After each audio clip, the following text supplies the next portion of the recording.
자, 사기죄 실행의 착수 시기.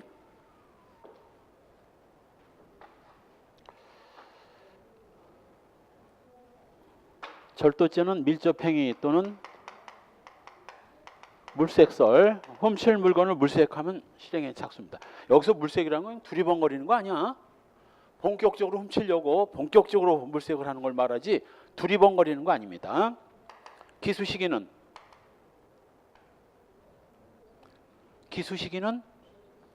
물건을 취득, 자기 손아귀에 넣은 때 취득 시. 그럼 사기죄 실행의 착수 시기는 언제예요? 사람을 속이기 시작한 때. 이걸 전문 용어로 이제 기망 행위가 시작된 때 실행의 착수고, 기수 시기는 똑같아요. 기망을 해서 재물이나 이익을 취득한 때. 단 소송 사기의 경우에는 법원이 개입되거든. 따라서 소송 사기는 언제? 그 사정을 모르는 법원에다가 소를 제기한 때인데, 소를 제기한다라는 건 형사소송법상 언제를 말하는 거예요. 공소장을 제출한 때. 민사에서는 공자를 빼고 소장을 제출한 때. 시험에 많이 나오는 거야. 소장이어야지. 소장 이외의 것들한테 가압류, 가처분 신청서에 다 나가랴. 소장이 들어가야 돼. 소장. 형사소송으로 말하면 공소장이 반드시 들어가야지 압수수색 영장 가지고 재판이 시작됐다 볼 수는 없잖아요. 명심하세요. 반드시 두 번째 줄 소를 제기한 경우, 세 번째 줄 소를 제기하면 소장이 피고인한테 송달되지 않아도 실행의 착수 다 인정됩니다. 근데 피고는 소장, 형사소송에서 피고는 뭘 제출하죠? 형사소송에서 원고인 검사는 공소장 부본을 피고인한테 송달하면 피고인은 공소장 부본 읽어보고 뭘 제출해요? 응? 답변서, 의견서. 형사소송에서는 의견서, 민사에서는 답변서라고 합니다. 그래서 원고는 소장, 피고는 답변서를 제출할 때 본격적으로 이제 소송을 할 태세를 갖춘 거니까 원고는 소장, 피고는 답변서입니다. 형사에서는 공소장과 의견서라고 하지. 한편 3. 원인관계가 소멸했는데도 약속어음, 공정증서, 정본을 소지하고 있음을 기화로 강제 집행을 한 경우, 쉬운 말로 A가 B한테 돈을 빌려줬고 1억을, B는 A한테 약속어음을 써준 거예요. 1억짜리 약속어음을. 그리고 공증까지 받은 거야. 공증을 받으면 재판 절차를 거치지 않고 곧바로 뭐 강제 집행을 할 수 있거든. 그래서 B가 A한테 1억을 갚았어. 그러면 A도 B한테 약속어음 돌려주든가 폐기해야 되잖아. 1억을 받고도 약속어음, 공정증서를 근거로 B한테 강제 집행을 해가지고 B의 집을 날려버려. 그리고 1억을 더 챙긴 거야. 1억 빌려주고 2번을 받은 거지. 바로 뭐 할 때? 이 약속어음, 공정증서로 뭐? 이건 소장을 제출하는 일이 없으니까 그 다음 단계는 뭐? 강제 집행 신청한 때 실행의 착수가 인정되는 거예요. 강제 집행을 한 경우, 그 강제 집행을 해달라고 강제 집행 신청한 때, 이건 소장을 안 거치거든. 소송을 안 거치니까 강제 집행 신청서를 제출한 때. 다음 페이지에 똑같아. 4번도 판결 확정 후 전액을 변제받고도 판결 정본으로 강제 집행을 해버린 거. 5. 허위의 내용으로 지급명령을 신청한 거. 이 지급명령이 형사소송으로 말하면 약식명령이에요. 약식명령이라는 게 뭔가 한마디로 말하면, 약식명령이 한마디로 주변에서 누가 형 저 형사법 한다면서요. 뭐 약식명령이라는 게 뭐예요? 누가 뭐 약식명령 받았다던데 약식명령이 뭐예요? 라고 물어보면 뭐라고 얘기를 해줘? 형사법 수험생이 약식명령이 뭔지 모르면 큰일 나는 거지. 시험에 어마어마하게 많이 나오는데, 직결심판하고 서류로 하는 재판, 법정에서 재판 안 하고 그냥 판사가 서류만 갖고 하는 재판, 지급 명령도 서류만 갖고 하는 재판이야. 바로 이때 약식명령 청구서를 제출할 때 뭐 여기에 공소장이 들어가거든. 마찬가지야. 지급명령도 뭐 일종의 소장이 들어가는 거야. 지급명령 그 안에다가 옆에다가 뭐 괄호 열고 플러스 소장을 시험에 나서 승경시험에 약식명령 청구할 때는 약식명령서와 공소장을 따로 제출한다. 동시에 제출해야 된다. 동시에. 따라서 지급명령을 신청했다라는 건 지급명령 안에 뭐가 들어갔다는 거야? 소장이 들어갔다는 거예요. 실행에 착수 인정되지. 한편 6. 부동산 등기부상 소유자로 등재된 적이 있는 자가 자기 이후에 소유권 이전 등기를 격려한 등기 명인을 상대로 허위 사실을 주장하면서 그들 명의의 소유권 이전 등기 말소를 구하는 소송을 제기한 경우 이거 실행에 착수 당연히 인정됩니다. 그럼 뭔 말이냐면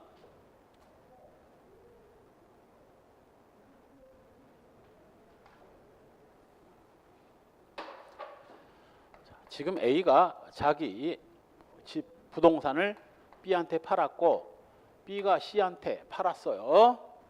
근데 A가 자기가 다른 사람으로부터 구입할 때 5억에 구입해서 B한테 10억에 팔았고 B는 C한테 15억에 팔았고 C는 지금 현재 시가 20억이 가는 거야. 아파트가. 이런 나라에서는 일반 서민은 살 길이 없어. 왜? 5억씩 튀는데 일반 서민이 평생 벌어도 벌 수 없는 돈 5억을 단 한숨에 이렇게 차지하게 되면 나머지 서민들은 박탈감 생기는 거거든.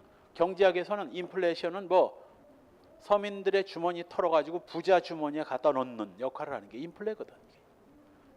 간디가 말하는 나라가 망하는 징조 중에 하나가 이거야. 대가 없이 부를 갖게 되는 거. 그럼 누구나 다 뭐 열심히 일할 생각을 안 하고 여기에 몰리게 되고 그 나라 망하는 나라야. 개뿔이나 노력을 안 하는데 뭐. 근데 이 인간이 뉴스에도 나왔어. 팔고 갔는데 두 따블이 오른 거야. 자살했어. 아줌마 하나가 우울증 앓다가 저거 안 팔았으면 지금 20억 부자가 됐을 텐데 하고 이사간 아파트에서 이 아파트는 또 시골 가서 값이 안 오르니까 뛰어내려서 죽어버렸어. 한심한 아줌마지. 어? 죽어버리는 아줌마도 있지만 무슨 짓을 해? 너무하고 억울하거든. 갖고 있었으면 20억인데 10억을 날린 거 아니야? 그러니까 인간이 무슨 짓을 해? 정상적으로 팔았음에도 불구하고 자기 이후에 이전 등기자들을 상대로 뭐 계약 무효니까 이전 등기를 말소해달라고 소송을 건 거야. 그러면 B로부터 C한테 넘어간 이전 등기가 말소가 되면 어떻게 돼? 등기부가 B 명의로 돌아오게 되는 거고 A로부터 B한테 넘어간 이전 등기가 말소가 되면 뭐 C 앞 A 앞으로 되돌아오는 거야. 그 부동산이 아파트가 자기께 되는 거야. 그러니까 정상적으로 팔아먹으면서도 계약이 무효라고 주장하면서 이전 등기를 말소해달라고 소송을 걸었다면 이거 사기야. 사기 실행에 착수 인정됩니다. 한편 바로 밑에 판례는 매우 중요한 판례입니다. 옛날에는 이거 실행에 착수 인정 안 했어요. 왜냐하면 요 이전 등기하고 보전 등기는 좀 다르거든. 이거 나중에 재산범죄에서도 또다시 보게 될 것이지만 재산범죄는 어려워요. 자, A가 빈 땅에다 나대지라고 합니다. 건물이 없는 빈 땅 공터에다가 그냥 놔두면 뭐하나? 원룸이라도 지어서 새라도 받아먹게 원룸을 집니다. 이 땅은 애당초부터 A 거였고 A 소유였고 없던 건물이 새로 지어졌으니 이 건물 내 거라고 처음으로 내 거라고 등기 찜을 해야 될 거 아니냐고 이걸 소유권 보전 등기라고 합니다. 없던 건물이 새로 생겼으니까 이거 자기가 보전 등기를 해서 소유자로 등재가 되는 거예요. 그런데 이 갑이라는 놈이 A를 상대로 보전 등기를 말소해달라고 소송을 건 거야. 혹시 이전 등기가 말소가 되면 어떻게 돼요? 소유권자로 등재된 적이 있는 놈이 자기 이후에 이전 등기를 말소해버리면 그 부동산은 자기 거로 돌아오지만 보존 등기를 말소하면 무슨 일이 생겨? 그 전에 소유자가 없었기 때문에 이거 뭐 등기부상 소유자가 없어지는 거예요. 미등기 건물이 되는 거야. 그래서 그냥 미등기 건물이 될 뿐이지 얘처럼 자기 앞으로 소유권이 돌아오는 건 아니지 않느냐. 그래서 옛날에는 이거 실행의 착수를 인정 안 했었어. 왜? 얘하고 다르거든 상황이. 보존 등기 말소한다고 갑한테 뭐 돌아오는 게 아니야. 얘는 등기된 적이 또 없는 놈이니까. 미등기 부동산이 될 뿐이니까 실행의 착수 인정할 수 없다라고 했었는데 바로 이 전원합의세 판례로 바뀌어. 시험에 나왔어 이건. 왜? 실행의 착수 인정되는 거로 바뀝니다. 어떻게 실행의 착수를 인정할 수 있었느냐? 갑이 이 A의 건물을 뭘로 만든 다음 미등기 부동산으로 만든 다음 자기 앞으로 보존 등기할 수 있는 기회가 생기지 않느냐. 보존 등기를 할 수 있는 기회가 생기기 때문에 이거 뭐 재산상 이익을 취득한 것이고 실행의 착수를 인정해야 된다로 바뀐 거야. 그래서 7번 판례는 과거에 보존 등기 말소 주장은 실행의 착수를 인정 안 했었는데 이 판례부터 실행의 착수를 인정했다고. 어마어마하게 중요한 판례죠. 8. 사기 도박에서 사기 도박은 사기지 도박이 아닙니다. 따라서 도박에 참여하라고 권유할 때 이게 이제 기망행위가 시작된 거야. 사기죄 실행의 착수 인정되고. 9. 진정한 임차권자도 아니면서 허위의 임대차 계약서를 법원에 제출해서 임차권 등기 명령을 신청한 경우, 지가 임차권자도 아니면서 집주인을 상대로 임차권 등기를 해달라고 법원에 신청했다면 이것도 소송 사기지 뭐야. 역시 10. 강제 집행 절차를 통한 소송 사기에서는 뭐 집행 절차에 개시 신청을 한 때 실행의 착수 인정됩니다. 따라서 맨 아래줄 소유권 네 번째 줄 소유권 이전 등기 청구권에 기해서 압류 신청을 하거나 첫 번째 줄 뒷부분 개시 신청을 하거나 요때 바로 뭐 실행의 착수를 인정하는 겁니다. 물론 그 전에 먼저 소송을 걸어서 이긴 다음에 강제 집행을 했다면 이때는 뭐 그때는 소송을 건 때 실행의 착수지만 소송 절차를 거치지 않고 강제 집행 절차로 들어갈 때는 강제 집행 신청한 때 실행의 착수를 인정하는 거예요. 그다음 실행의 착수가 부정된 판례 바로 가압류 이런 거 소용없어. 가압류 가처분 신청은 형사소송으로 말하면 구속영장과 압수영장 신청입니다. 구속영장 신청했다고 재판 시작되는 거 아니죠? 재판상 화해의 경우에는 실제 법률 관계와 일치하지 않은 경우 실행의 착수 인정 안 되고. 3. 태풍 피해 복구 보조금과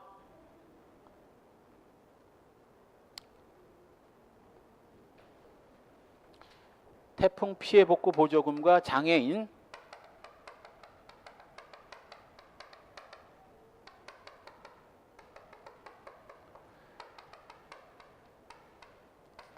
보조금 정산서 허위 제출 둘 다 실행의 착수 인정 안 됩니다. 왜냐하면 자 이제 태풍이 지나왔어요. 지금 포항이 난리가 아닌데 뭐 하루에도 몇 차례씩 흔들린다는 거야. 사람 불안해서 살겠나 그거? 일본 놈들 어떻게 사는지 몰라. 포항 그 정도 지진에 사람들이 지금 패닉 상태인데 뭐 이사 가는 사람도 많다고 하더라고. 못 살겠다고. 자 태풍이 지나갔어요. 농부갑이 농사를 짓는데 산사태가 나는 바람에 논의 반이 산에 파묻혔습니다. 산사태로. 국가에서 태풍 피해 복구 보조금을 지원해 줄 테니 태풍 피해 어느 정도 받는지를 신고하라고 했습니다. 자, 반은 파묻혔고 반은 뭐 벼 다 쓰러졌고 뚝 무너져가지고 물 다 빠지고 지금 뭐 엉망진창입니다. 여러분이 농부라면 50% 신청하겠어요? 100% 신청하겠어요? 100%라고 신청하겠지. 꼭 흙에 파묻힌 것만 피해 본 건가? 뚝 터져서 다 쓰러지고 했다면 다 피해 본 거지. 이때 정부가 와서 100% 다 안 줍니다. 요 나머지 쓰러진 거 군인들 지원 받아가지고 다 씻어가지고 세워줄 테니까 요거 세워가지고 수확해 보세요. 여기 맞고. 그러면 이제 이 나머지 절반 50을 뭐 다 수확은 안 돼. 한번 쓰러지면 암만 해도 축정이 많고 떨어져 수확률이. 그래서 요 50 중에서 뭐 20은 포기하고 30점 정도는 수확할 수 있습니다. 그렇다면 요 50은 100% 다 인정해주고 나머지 50 중에서 30은 수확이 가능하니까 뭐 빼고 얼마만 80, 70%만 지원을 해줍니다.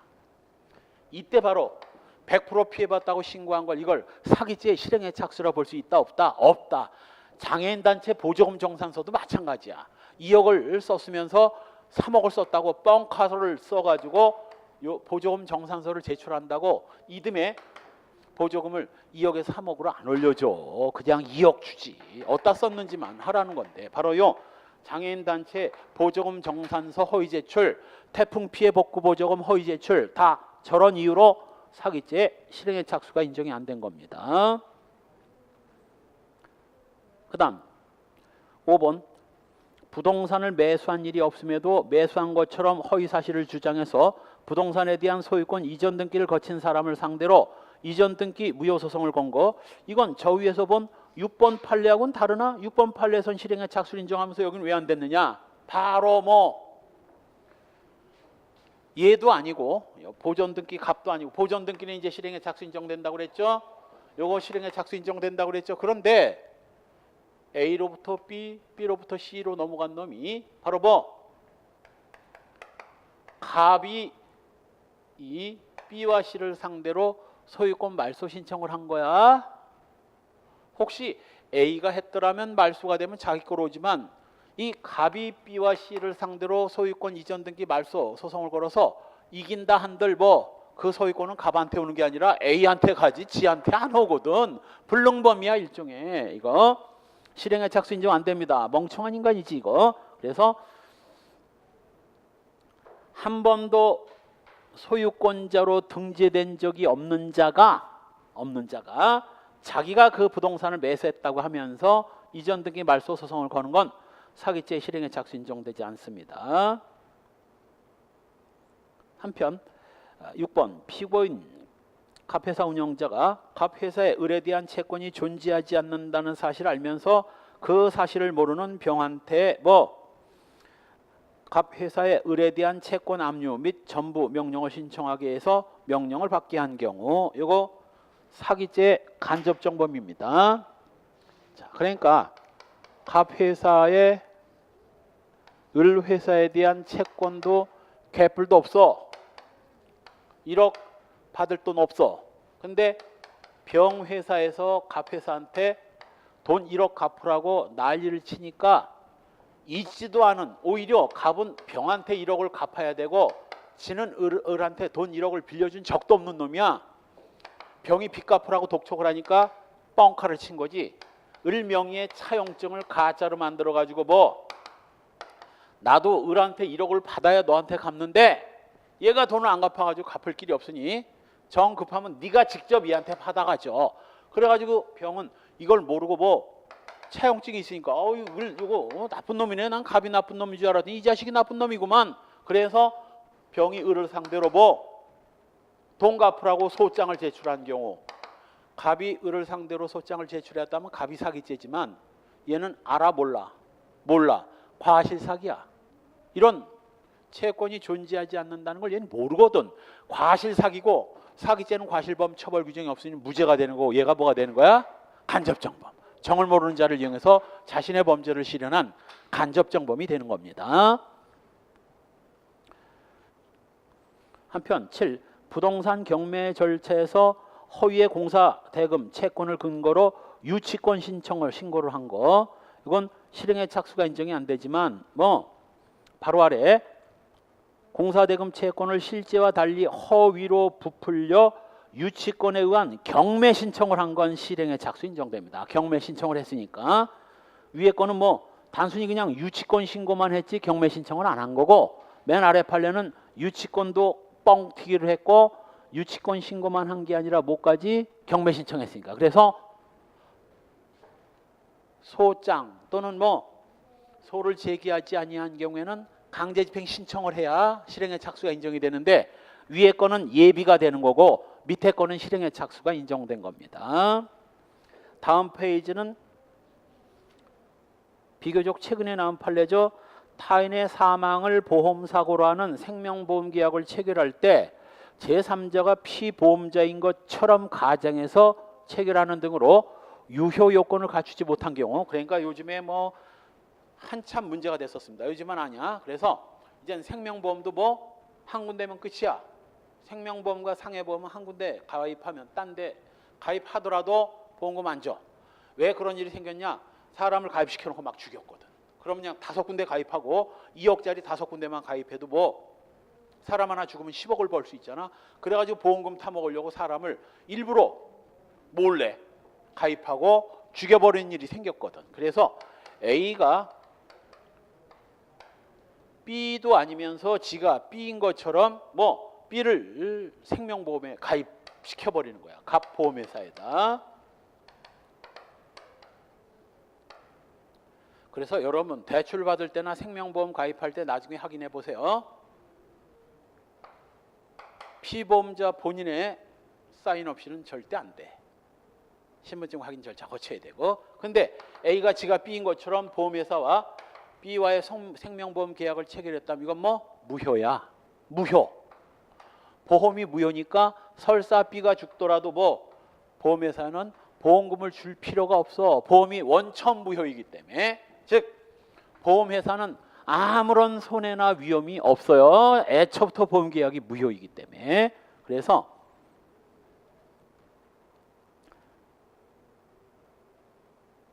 두 번째 줄 중간 유효 요건을 갖추지 못한 경우 여기다 줄 긋고 이게 보험 계약 자체가 무효라는 겁니다. 계약 자체가 무효이니 보험금을 지급할 필요가 없고 그렇다면 보험회사는 손해본 게 없는 거거든. 자, 그다음 배임죄. 배임죄와 횡령죄의 차이점이 뭐예요? 배임죄는 횡령죄와 함께 타인의 믿음을 저버리고 재물이나 이익을 취득하는 범죄인데 재물을 취득하면 횡령, 재산상 이익을 취득하면 배임이 되는 겁니다. 이 배임죄의 대표적인 게 바로 뭐야? 아주 쉽게는 이제 은행원이 담보도 없이 신용대출 막 해주는 거, 이게 배임이거든. 담보도 없이 대출해줬다가 돈 못 갚으면 누가 손해야? 은행이 손해거든. 그런데 조금 내공이 있어야 되는 문제 중에 바로 뭐 판례 중에 부동산의 이중매매, 요거 배임이거든. 이중매매. 시험에도 무지하게 많이 나와. 옛날에는 이중매매는 부동산의 이중매매건 동산의 이중매매건 둘 다 배임죄였는데 요거 뭐 동산의 이중매매는 배임죄가 아니라 채무불이행으로 바뀌었고 순경시험에도 벌써 2번인가 나왔어. 이건 2번인가 3번 나왔어. 이런 거 틀리면 안 돼. 이런 거. 이때 이중매매라는 건 A가 B한테 부동산을 팔겠다고 계약을 맺고 B로부터 계약금과 중도금까지 챙긴 다음에 얘는 10억인데 얘는 12억을 주겠다는 거야. 그래서 2억 차액에 눈이 뒤집혀 가지고 C한테 계약금 중도금을 받고 잔금까지 받은 다음 뭐 C 앞으로 이전 등기까지 격리해 버렸다면 이게 바로 A가 누구한테 B를 완전히 엿먹인 거 아닙니까? A는 B에 대한 배임죄가 성립됩니다. 이때 배임죄가 성립한다. 이것도 무지하게 중요하지만 실행의 착수 시기와 기수 시기도 여러 번 시험 문제 나왔어. 제1 매수인과 제2 매수인 모두로부터 중도금을 받아야 실행의 착수야. 시험에 몇 번 나왔어. 이 제1 매수인한테 중도금을 받지 않은 상태라든가 제1 매수인한테 받았는데 제2 매수인한테 계약금만 받은 상태에서는 요건 실행의 착수 인정 안 되고 배임죄 예비에 불과하기 때문에 무죄입니다. 순경시험에 그 판례가 나왔어.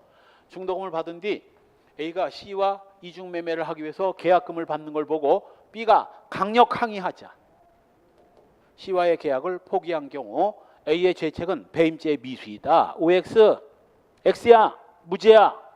왜? 중도금을 안 받았기 때문에. 명심하세요. 양쪽으로부터 다 중도금을 받아야 실행의 착수고 둘 중에 한 사람한테 중도금을 받지 않았다면 절대 무죄요.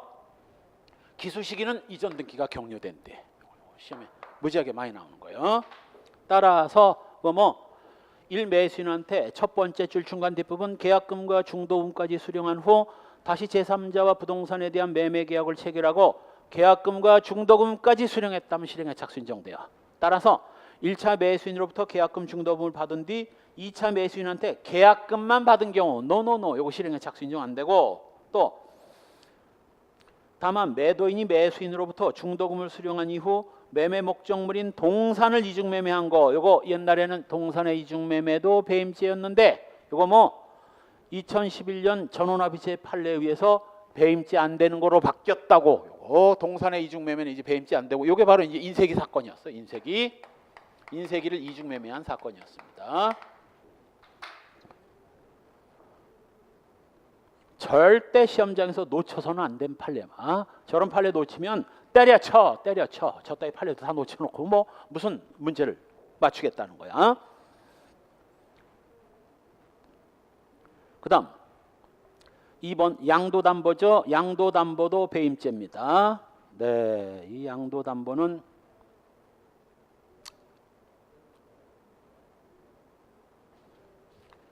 이중매매와 비슷한데 매매는 아니고 담보지. A가 B한테 돈을 1억을 빌려주고 B는 A한테 뭘? 주식을 양도하기로, 담보로 양도하기로, 얘가 양도담보거든. 양도하기로 약속을 하고 뭐 A한테 양도하기 전에 C한테 돈을 빌리고 C한테 또 뭐 이 주식을 C한테 넘겨버려. 그러면 A가 엿먹게 되죠. 이게 양도담보야. 양도담보는 매도담보하고 다르고, 이건 나중에 저 뒤에 배임죄에서 매도담보와 양도담보 형법 제3범죄에서 가장 난해한 부분입니다. 그거 볼 때 자세히 보게 될 것이에요. 일단 양도담보의 채무자가, 이렇게만 기억해도 양도담보의 채무자가 양도담보의 목적물을 다른 사람한테 담보로 제공하거나 넘기면 뭐 배임죄이다. 배임죄이다.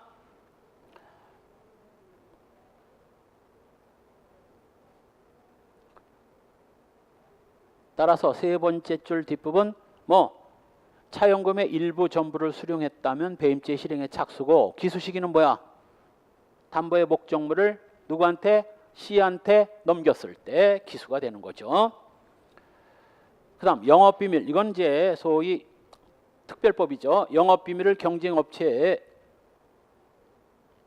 배임죄 특별법상 소위 공정경쟁방지법 위반죄 비밀 빼돌리는 것도 특별법상 죄가 되지만, 회사의 영업비밀을 빼돌리면 회사가 손해가 막심하겠죠. 배임죄가 되는 겁니다. 이때 영업비밀을 경쟁업체에 유출하거나 스스로 이익을 위해서 이용할 목적으로 무단 반출했다면 반출 시 업무상 배임죄 기수입니다.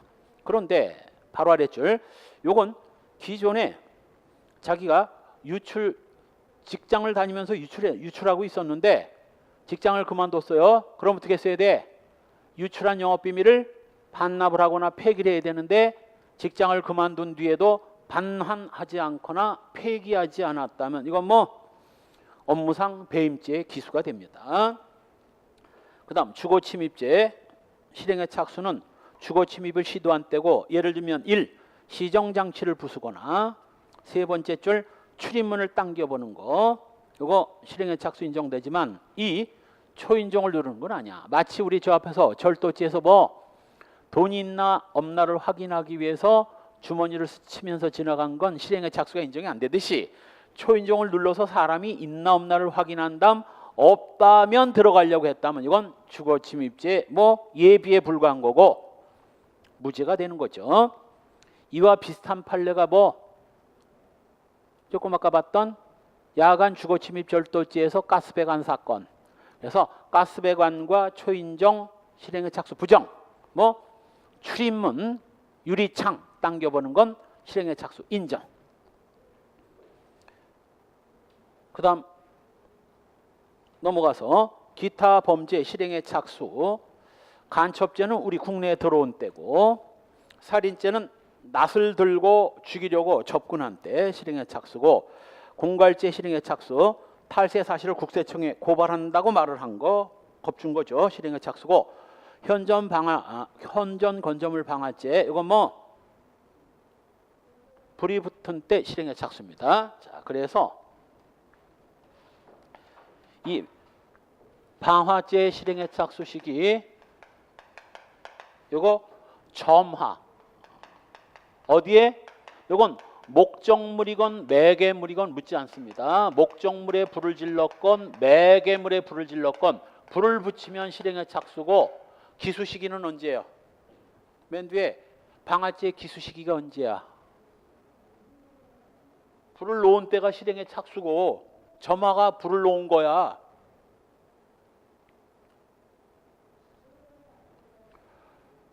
독립연소설 건물에 불이 붙어서 그냥 냅둬도 저절로 탈 수 있을 정도 독립연소 상태에 이르면 기수거든. 이 판례가 이제 방화제에서도 나오겠지만 인간이 부모를 모시고 살다가 부인하고 대판 이제 부부싸움을 하고 뭐 그렇지 뭐 자식이면 다 부모를 모셔야 되겠지만 뭐 조금 따지다 보면 큰아들한테 모든 재산 다 물려주고 했다면 누가 모셔야 돼? 재산을 물려받은 큰아들이 모셔야 될 거 아니냐고. 둘째 셋째가 모시면서 개고생을 하는 건 큰아들도 잘 살아. 대부분 재산 물려받아가지고 찌질이도 없는 둘째 셋째가 모시면서 이제 부인한테 엄청 까이지. 할 말이 없지.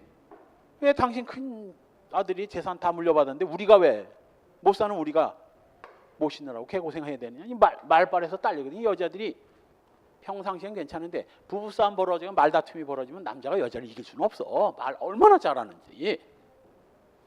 그러니까 애가 말빨이 딸리니까 뭐 열받아가지고 뛰쳐나고 그래 좋아 부모고 뭐고 모시지 마. 그 대신 부모도 못 모시는 것들이 살아서 뭐해 다 죽어버리자. 그리고 그냥 휘발유 뿌리고 막 불을 지르려고 한 거야. 그러니까 이제 옆집에 있는 갑이 와서 뭐 싸움을 말린 거지. 아우 자네 효자인 건 알지만 자네 부인도 고생 많이 했지. 첫째 며느리도 아니고 돈도 없는데 재산도 물려받지 않고 고생 많이 했는데 자네가 이해해야지. 그렇다고 불지를 넣어서 죽으면 부모까지 죽는데 당신 부모 죽이는 범죄자 되는 거 아니냐고 이제 말리면 보통 말리면 뭐를 해야 돼? 이제 거기서 좀 진정을 해야 되는데 이 자식이 또 뭐야? 아마도 요것도 대구 지하철 방화범 김대한하고 비슷한 것 같아. 김대한이도 뭐 그렇게까지 수백 명이 죽을 줄 몰랐던 거야. 걔도 그냥 여기 뿌리면 여기서 불 나고 막 사람들 난리 나고 이 정도로 생각했지 200명이 몰살을 당할 줄 얘도 모르는 거야. 법정에 나서 그랬어. 짜증나서 불을 질렀지만 이렇게까지 될 줄은 몰랐다. 정말. 그래가지고 이 인간도 이제 뭐 말리는데 아마 이제 말리면서 조금 뭐 이러지 마. 나 지금 못 살아 하면서 라이터를 킨 게 정말 불을 붙이려고 킨 건지 여기까지만 했다가 이제 말리면 정보하면 그만두려고 했는지 모르지만 알다시피 휘발유는 뭐야? 인화성이 굉장히 강해. 라이터를 켜는 순간 뭐 여기서 막 몸에서 휘발유가 증발하니까 이게 불이 붙어버린 거야. 그래서 갑하고 A가 홀라당 탔고 다행인지 불행인지 부모가 있는 집에서 조금 떨어져서 마당에서 이러는 바람에 갑과 을만 불타서 불 붙어가지고 화상을 입습니다. 갑은 가벼운 화상, 얘는 심각하지. 난리를 쳤으니까. 자, 이때 바로 뭐 라이터를 킨 것까지는 뭔데? 예비인뭔데? 그게 어디에? 휘발유에 붙는 순간 실행의 착수가 된 거고 집에 불이 붙지 않았다 하더라도 이미 방화제는 실행의 착수 인정됐고 우리 011 기억하나? 011이 뭐야? 멀리서도 전화가 올리고 그게 이제 그건 CF 얘기고 그게 형법에 와서 011 하면 뭐라고 얘기해? 내가 뭘 설명할 때 011을 설명했나?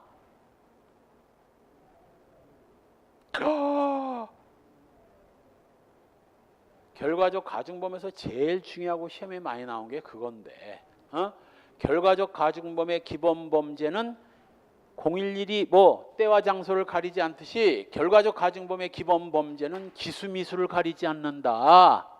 따라서 실행에 착수를 했다면 방화죄가 기수에 이르렀건 미수에 이르렀건 사람이 다치면 뭐가 되는 거야? 방화치상죄의 기수. 방화치상죄의 기수. 현주 건조물 방화 치상죄의 기수라고. 방화가 기수건 미수건 상관없다고. 사람이 다쳤으면 방화 치상죄의 기수라고.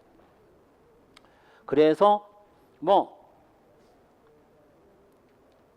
라이터를 켜 불꽃을 일으킴 요거까지는 예비였는데 뭐 피해자의 몸에 불이 붙었을 때 방화치상죄의 기수가 된 겁니다. 화상을 입어서. 사람이 주거로 사용하는 건조물의 일부인 축사에 방화를 해도 축사와 건조물이 일치하고 있다면, 한 건물이라면 뭐 이건 일반 건조물 방화가 아니라 현주 건조물 방화입니다.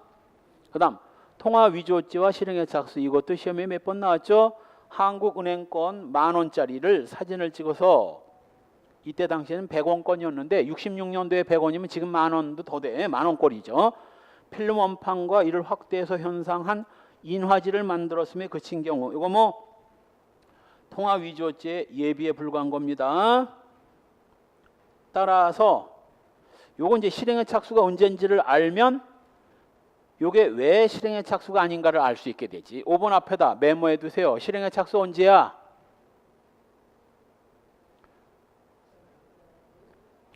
인화지를 붙이고 뭐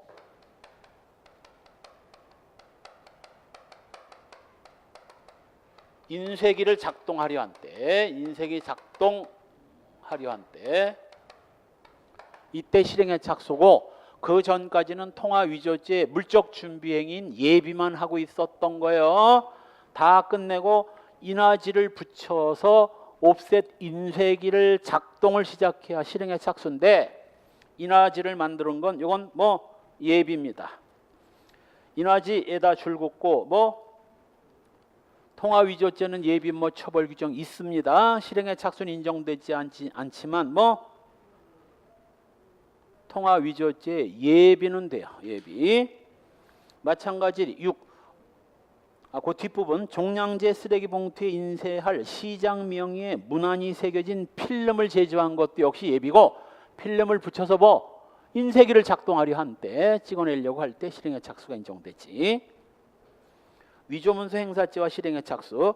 위조문서인 신분증을 휴대하고 다닌 것만 갖고는 이건 뭐 행사죄 안 됩니다. 행사죄는 언제예요? 제시한 때입니다. 그 문서를 상대방에게 제시한 때 실행의 착수이기 때문에 갖고 다닌 건 예비에 불과한 겁니다. 행사죄는 예비죄가 없어요. 히로뽕 제조죄 역시 히로뽕 이거 원료를 배합하려 할 때 실행의 착수가 인정되기 때문에 두 번째 줄 뒷부분 구입할 원료를 물색 중 적발됐다 하면 뭐 예비에 불과한 겁니다. 원료를 구입해서 배합하려 한 때 실행의 착수죠. 신용카드 부정사용죄, 남의 카드 함부로 사용하는 거죠. 신용카드 제시하는 것만으로는 역시 실행의 착수죠. 어떻게 써야 돼? 제시를 하고 승인번호 떨어져야 기수가 되는 겁니다. 따라서 제시했다가 뭐 승인번호가 떨어지지 않는 바람에 도난카드인 게 밝혀져. 도난카드 신고하면 이제 승인 안 떨어지죠. 승인이 떨어지지 않는 바람에 도로 돌려달라고 해서 돌려받았다면 이건 뭐 신용카드 부정사용죄의 미수인데, 신용카드 부정사용죄는 미수처벌 규정이 없어요. 무죄야, 무죄. 그다음 비지정문화재 수출죄와 실행의 착수 역시 뭐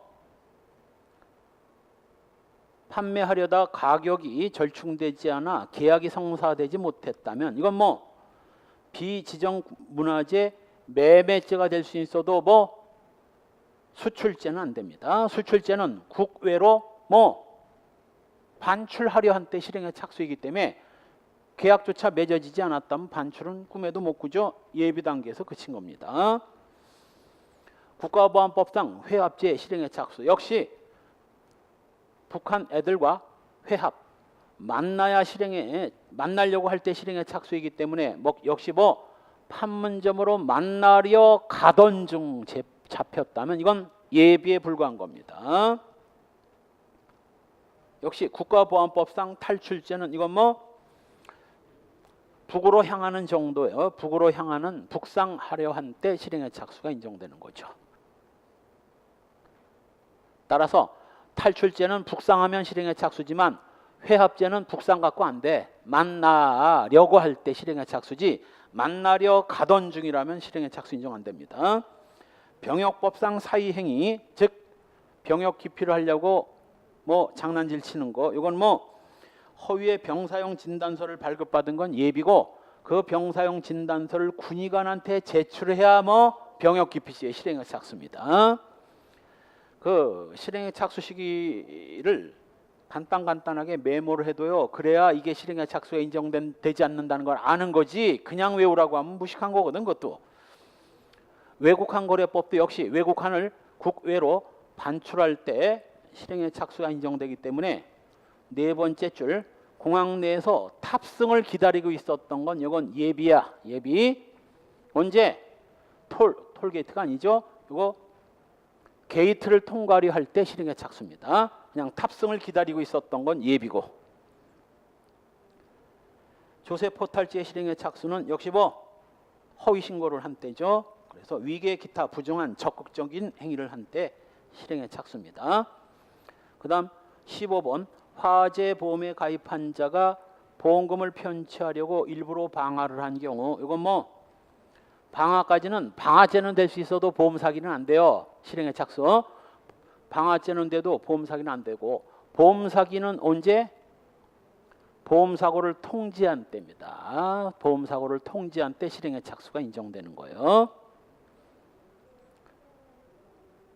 부정경쟁 방지법 위반죄. 요거 다른 회사 영업비밀 빼돌리는 범죄인데 요거 뭐 두 번째 줄 뒷부분 그 영업비밀을 열람하는 행위를 해야 실행의 착수 인정되죠. 열람하는 행위를 하면 실행의 착수 인정됩니다. 그 다음 필로폰 매수하려는 자한테 필로폰을 구해달라는 부탁과 함께 돈을 지급받았다 할지라도 아직 뭐 필로폰을 소지나 입수한 상태에 있었거나 가능했다는 등 매매 행위와 근접한 상태에서 돈을 주고받아야 매매죄가 되는 거지. 그냥 구해달라고 돈을 준 것만 가지고는 이건 뭐 예비에 불과한 겁니다. 18번 공전자기록 부실기재죄 실행의 착수 시기는 뭐 세 번째 줄 서류를 준비한 거 갖고는 안 되고 준비된 서류를 제출한 때야. 따라서 서류를 준비한 상태에서는 예비고 준비한 서류를 제출한 때 실행의 착수입니다. 기수 시기는 기입된 때고 강제추행죄는 이건 뭐 이건 폭행 협박으로 추행을 하는 건데 이거 뭐 폭행 협박이 시작된 때 실행의 착수입니다. 이 판례도 유명한 판례야. 이 변태 새끼가 여고생 하나를 뒤쫓아가다가 한적한 길에서 여고생을 뒤에서 끌어안으려고 손을 쫙 뻗쳤다가 여고생이 뭔가 이상해가지고 뒤를 돌아봤더니 손을 뻗치고 있거든. 아저씨 지금 뭐 하는 거예요? 소리를 질렀더니 미안합니다 하고 손을 내린 거야. 자, 실행의 착수 인정됐다 안 됐다? 됐어. 손을 뻗치는 순간 뭐 강제추행죄의 실행의 착수 인정된 겁니다. 손을 내린 건 미수인데 장애미수일까 중지미수일까 불능미수일까?